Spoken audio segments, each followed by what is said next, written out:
Soaring oratory this was not, but Kamala Harris probably hoped Americans would focus as much on the place she'd chosen to deliver her final message as the message itself.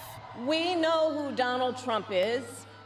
He is the person who stood at this very spot and sent an armed mob to the United States Capitol to overturn the will of the people in a free and fair election.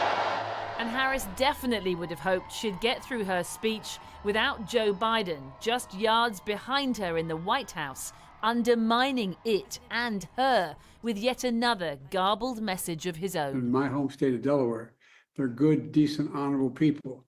The only garbage I see floating out there is his supporters. The only garbage I see floating out there is his supporters, Biden said, or appeared to say, which many interpreted as Trump's supporters. The very same who cheered in Madison Square Garden on Sunday when a warm-up act at a Trump rally said this about the island of Puerto Rico. Floating island of garbage in the middle of the ocean right now. Yeah, I think it's called Puerto Rico. Biden tried to clarify the remark. He'd put an apostrophe in the wrong place, he said. He was referring to the comedian's demonization of Latinos as garbage, not Trump's supporters. But the damage was done, and the words already being weaponized. I hope their campaign is about to apologize for what Joe Biden just said. We are not garbage. We are patriots who love America. While Trump immediately drew parallels to Hillary Clinton's dismissal of some of his supporters in 2016 as a basket of deplorables. Remember Hillary? She said deplorable. And then she said irredeemable, right? But she said deplorable. That didn't work out. Garbage, I think, is worse, right?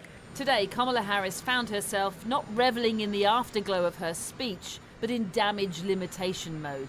Not sticking up for Joe Biden, but distancing herself from his comments. I strongly disagree with any criticism of people based on who they vote for. All of it an unwanted distraction for Harris less than a week before Election Day, and a sharp reminder of the jeopardy for her attached to a gaffe-prone, unpopular president, while simultaneously trying to present herself as the fresh face of the future.